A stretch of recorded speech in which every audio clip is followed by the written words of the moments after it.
2 weeks after our wedding, I got a credit card alert. $4,612 at a jewelry store. She said it was a gift for her mom, but the receipt said, engraving, for T. I checked our security cam history. Found footage from the guest room. Same day, same T, a man in our house, wearing my watch. I filed for divorce that night. The next morning, I had her things packed and mailed the ring to her office. With a note, keep this one too. When I sent her one more package, I didn't expect anything to go wrong 2 weeks after our wedding. I'd just gotten used to saying the word wife out loud. Lena and I had been together 4 years before tying the knot, and if I'm being honest, I thought we were rock solid. The wedding was expensive but beautiful. A late spring ceremony in a rented botanical garden just outside Portland. Small crowd, only 70 guests. I paid for most of it. My parents helped a bit, but Lena's family was strapped for cash, and I didn't want to wait another year. I just wanted to marry her. She was charming, organized, affectionate. I trusted her so much I let her handle most of the wedding logistics. After the wedding, we spent a week in Mexico for the honeymoon. It was perfect, sun, laughter, beach walks at night. The kind of trip where everything feels like the start of a good chapter. Then we came home, back to the routine. I returned to my IT job.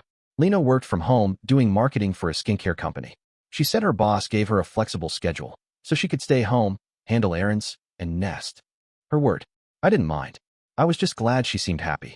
12 days after we got back, I was sitting at my desk at work, troubleshooting a remote server issue when I got a push notification from our credit card app.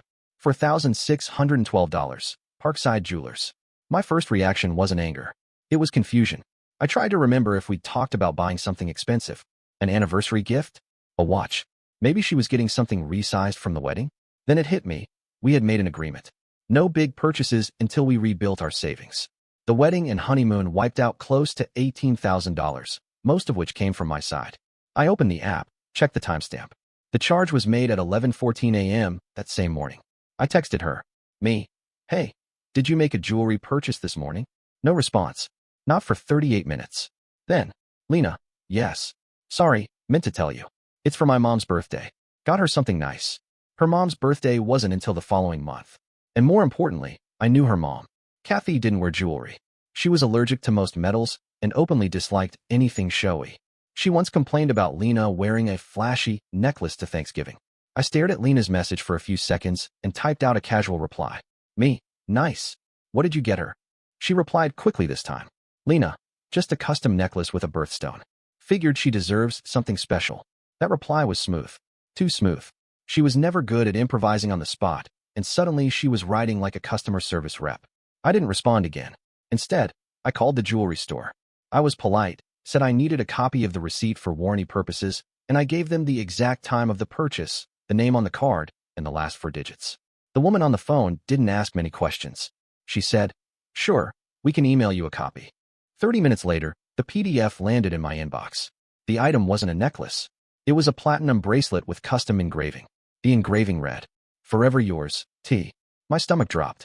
T. Who the hell was T? I knew every person close to her. I knew her cousins, her work friends, even her old roommates. No one whose name started with T stood out. I didn't text her back. I didn't ask any more questions. Instead, I stared at the email, reread the engraving 5 times, and slowly scrolled down to the contact number at the bottom of the receipt. A sick thought entered my mind. What if this wasn't the first time she used our card like this? I checked the purchase history for the last month. No other big charges. Nothing unusual. This one stood out like a bruise. I wanted to believe her. I really did. But something about the timing, the engraving, the price, it didn't fit. And then I remembered something. A few months before the wedding, we'd hosted Lena's cousin for a week. She was in town for a job interview. During that visit, Lena had asked me if it was okay to install a temporary indoor camera in the guest room, just to make sure her cousin was safe since she'd be coming and going at weird hours. I'd installed it on a shelf facing the entry of the guest room. After her cousin left, we never took it down. We just forgot it was there. It was motion activated, with cloud backups that kept footage for up to 30 days. And today's purchase had happened, coincidentally, on a day I was at the office and she was working from home. I opened the security app. The motion log showed activity around 11:40 a.m., about 25 minutes after the jewelry store charge. I tapped the thumbnail and watched. The first figure to appear wasn't Lena. It was a man, late 30s, tall, wearing a crisp button-down and jeans. Confident. Calm. He didn't knock. He used a key. He entered through the back door and walked straight down the hall, into the guest room. A minute later, Lena appeared on screen. She walked in wearing leggings and one of my hoodies. She passed in front of the camera quickly, but not before smiling and adjusting her hair like she was nervous. They stayed in the guest room for over an hour.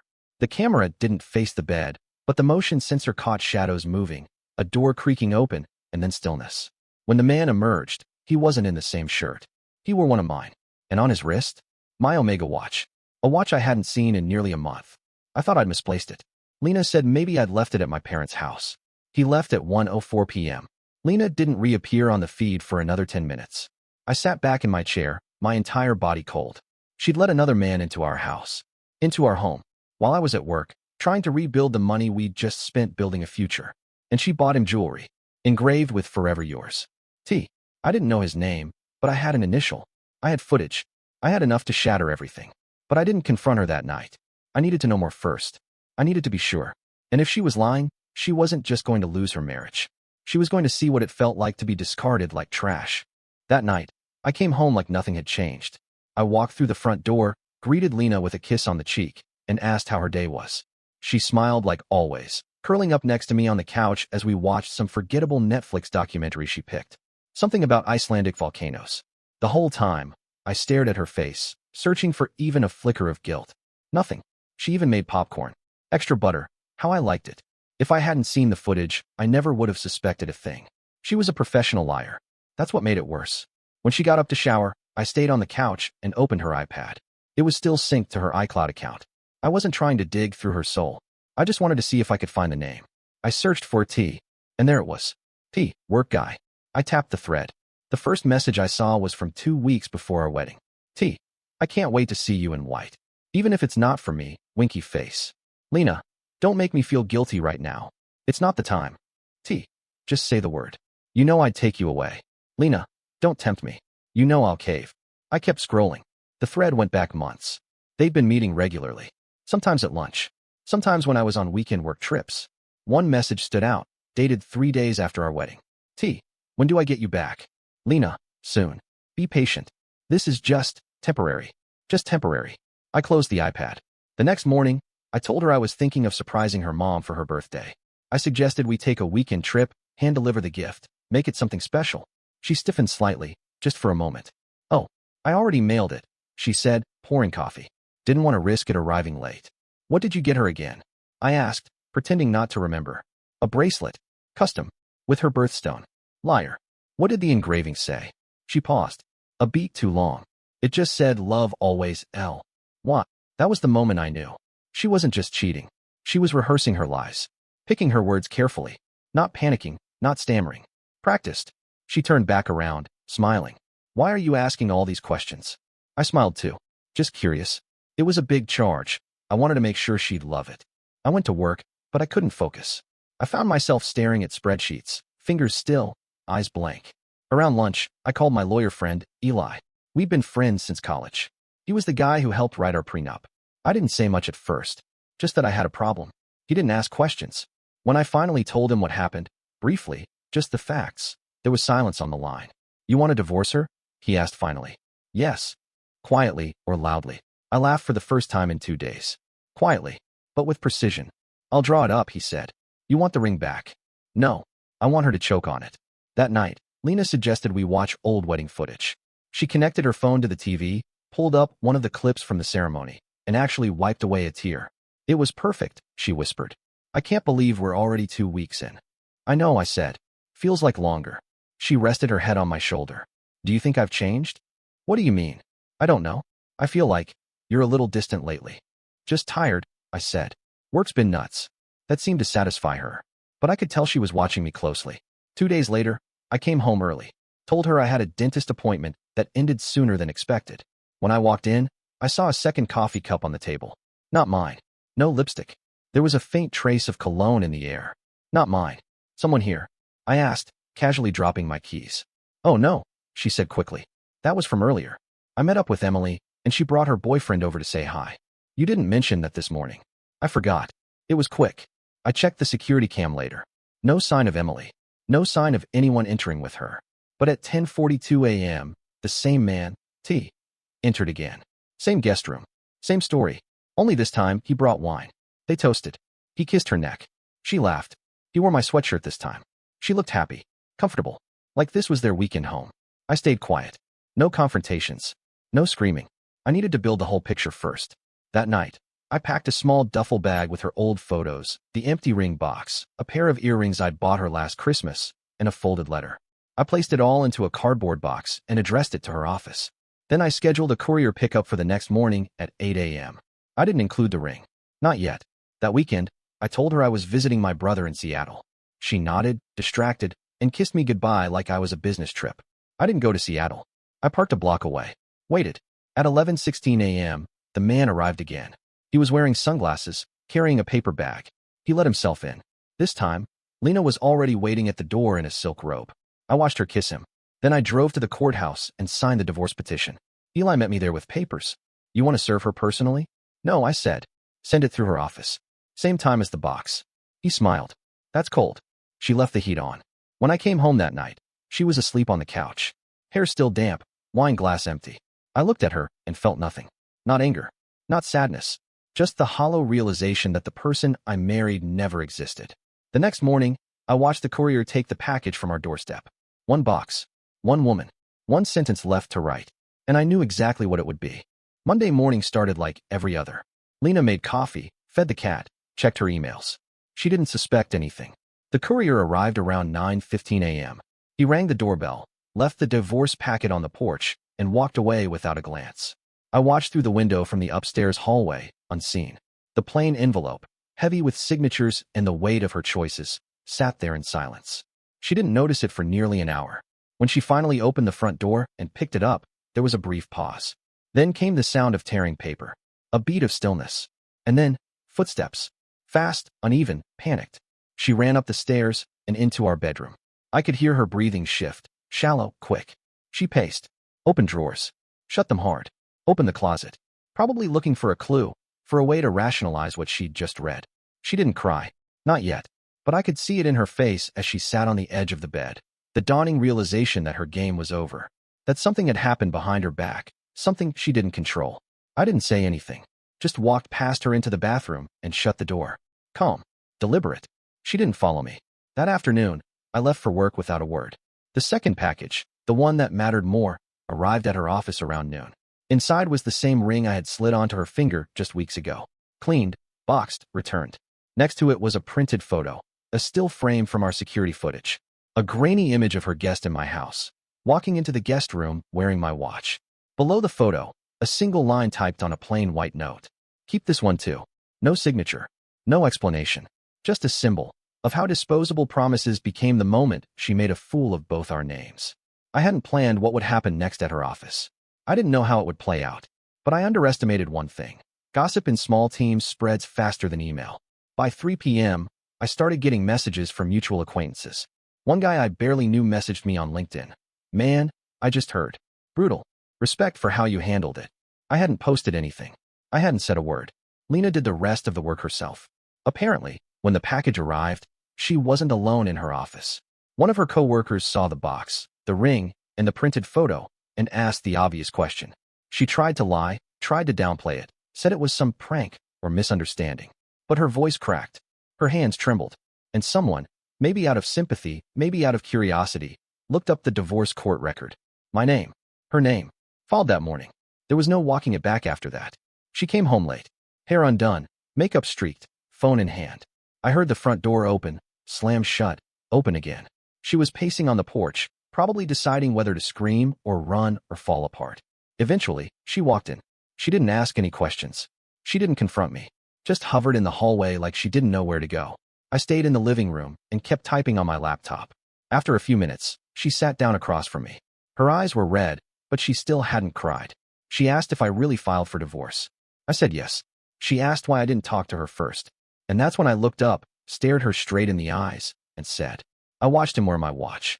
That was it. No shouting. No lecture. Just the truth. Simple. Sharp. She didn't deny it. Her mouth opened slightly, then shut again. She tried to say something, but stopped. Instead, she looked around the room like she was suddenly seeing it as a stranger. Like all the furniture, the wedding photos, the framed honeymoon print on the wall, none of it belonged to her anymore. And she was right. I told her her belongings would be packed by Friday. She could pick them up or send someone. There wasn't a fight. There wasn't begging. I think a part of her knew there was nothing left to salvage. Later that night, I sat in the garage and opened the box with our wedding keepsakes. The dried bouquet, the printed vows, the USB drive with the professional photos. I didn't burn it, didn't destroy anything. I just threw it in a storage bin and pushed it to the back of the shelf. Like an old tax return I never wanted to look at again. Somewhere in the distance, I could hear her crying in the guest room. The same room where he'd stood. It didn't move me. I didn't feel proud. I didn't feel powerful. I just felt done. The next day, Lena didn't go to work. Her car stayed in the driveway. She didn't come out of the room until noon. When she did, her eyes were glassy and she looked 10 years older. She made herself a coffee, sat at the counter, and stared out the window like she expected the world to rewind itself. I didn't speak to her, not because I wanted to punish her, but because there was nothing left to say. Her phone buzzed a few times. She didn't check it.